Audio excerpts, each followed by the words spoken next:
लेकिन सिगरेट ਜਿਹੜਾ ਨਾ ਜੀ ਨੁਕਸਾਨ ਵਿਗੜਨ ਹੈ। ਇੱਕ ਗੱਲ ਹੈ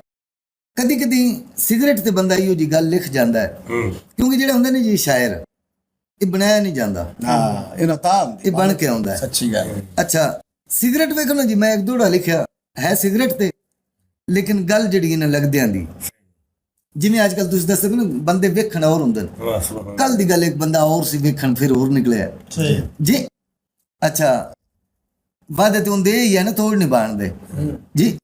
मुटुर के सलाम करके है ना जी चलो जी अच्छा इस तरह ना जी वो क्योंकि बंदा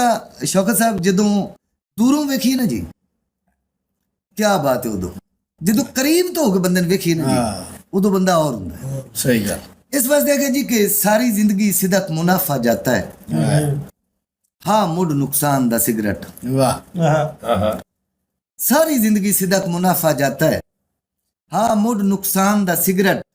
उक्का सांगा सस्ता कर छड़िया मैं जे इंसान दा सिगरेट किवें बा पट्टी तला बिच सील ते ला दो गई हाँ दुश्मन जान दा सिगरेट जदा गोल्ड लीफ दे पैकेट चों आया निकल किसान दा सिगरेट इंजी आजकल बंदे ने देखना और ने सच्ची तो पैकिंग और है तुसी जिंदगी च वेखो दे सस्ते बंदे महंगा लिबास उन्हां दे गल होवे दा ਜਿਹੜੇ ਮਹਿੰਗੇ ਬੰਦੇ ਹੋਣ ਦੇ ਉਹਨਾਂ ਦੇ ਗਲ ਲਿਬਾਸ ਸਸਤਾ सस्ता सच्ची गल।